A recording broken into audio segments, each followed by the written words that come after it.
Total 19 वर्ष एकत्र आहोत आम्ही. हो हो, क्या बात आहे. कशी सुरुवात झाली या लवला? सर डोळ्यातल्या नजरा भिडल्या एकमेकांना. नजरेत नजर भिडली सर.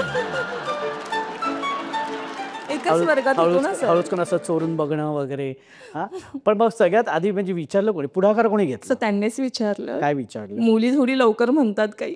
अच्छा, मुलांनाच पुढाकार घ्यावा लागतो ना आधी. आहे ना. हा तेच तर आहे ना, मुलांनाच घ्यावा लागतो पुढाकार. पण काय विचारलं भाऊजींनी? सर माझं तुझ्यावर प्रेम आहे, येशील का सोबत? म्हणलं कुठे जाऊ सोबत? म्हणते राहायचंय मला तुझ्या सोबत. म्हणजे लग्न करायचं? हो, लग्न करायचं. ते कधी सांगितलं त्यांनी? ते तेव्हाच सांगितलं सर, पण अट होती आधी. काय अट काय होती? आधी स्वतःचं घर पाहिजे तर लग्न करते. पण आज किती वर्षाचा हा संसार आहे? सर टोटल 9 वर्षाचा संसार. टोटल 9 वर्षाचा आहे. कशी वाटते हे सहजीवन एकत्र 9 वर्ष, हा जो प्रवास कसा वाटते? सर 9 वर्षाचं तर छान आहे, काही प्रॉब्लेम असं नाही आहे. पण संसार म्हटलं तर तडजोडी येतात. बरोबर. एक दुसऱ्यांना एकत्र घेऊन आपण पुढे जायचं असतं. तसं दोघे आम्ही आहोत सर. अच्छा. हो, ते खूप समजून घेतात. खूप समजून घेतात. हो सर, सपोर्टही करतात. बरं, माहेरी कोण असतं? माहेरी माझी आई आहे, भाऊ आहे आणि बहीण आहे. पप्पा खूप लहान असतानाच वारले, त्यामुळे कधी असं वडिलांचं प्रेम अनुभवता आलं नाही. जेव्हा समजलं तेव्हाच ते ऑफ झाले. त्याच्यामुळे आई आहे, भाऊ आहे. बरं, माहेरी सगळ्यात आवडती व्यक्ती कुठली? भाऊ सर. भाऊ? काय सांगशील भावाबद्दल? सर भावाबद्दल तर म्हणतात ना, बहिणीचा पाठीराखा असतो तो आपला एक भाऊ असतो. माझ्यापेक्षा लहान आहे पण माझा खूप जवळचा आहे. कधी काही झालं तर त्यालाच सांगते सर.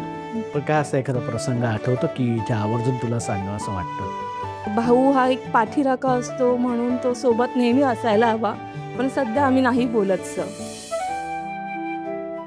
समजा समोर भाऊ उभा आहे, काय सांगशील त्याला? मी तर एवढंच सांगेन सर की जर काही चुकलं असेल तर खरंच मला माझ्या लहान भावाची एक मोठ्या बहिणीला गरज आहे. सोबत अशी माया त्याची हवी आहे मला आयुष्यभर. जर काही खरंच चुकलं असेल तर मला खरंच माफ करावं आणि मी नक्कीच त्यांच्या म्हणजे जसं त्यांना वाटतं तसं जगण्याचा नक्कीच प्रयत्न करेन. वा, खूप छान ताई.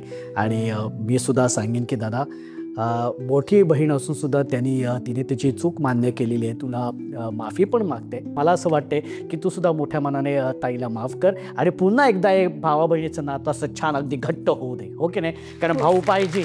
हो सर, भाऊ तर पाहिजे. भाऊ पाहिजे. आणि या छान गप्पांनंतर आता सुरू करूया आपल्या ह्या शेवटच्या खेळाला. कारण या खेळातूनच होणार आहे आजच्या भागाची हुकुमाची राणी. ओ हो, क्या बात आहे. हा, तर आता हा खेळ असा आहे, खेळाचं नाव आहे एक स्ट्रॉ धमाल. खेळाचं नाव आहे एक स्ट्रॉ धमाल. एक स्ट्रॉ धमाल. आता हा खेळ असा आहे की तुमच्या समोर रिकामी बाटली आहे प्लास्टिकची आणि काही स्ट्रॉ आहे. ओके, काय करायचंय, मी 1 2 3 म्हटल्यानंतर हा जो स्ट्रॉ आहे तो ह्या बाटलीमध्ये टाकायचा. म्हणजे ह्याने तुमच्या समोरच्या बाटलीमध्ये टाकायचे. असे करून सगळे स्ट्रॉ या बाटलीमध्ये टाकायचे.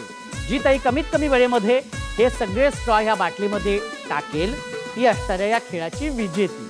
कळलं तुम्हाला? हां, कसे टाकणार दाखवा बघू. हां, कसे टाकणार?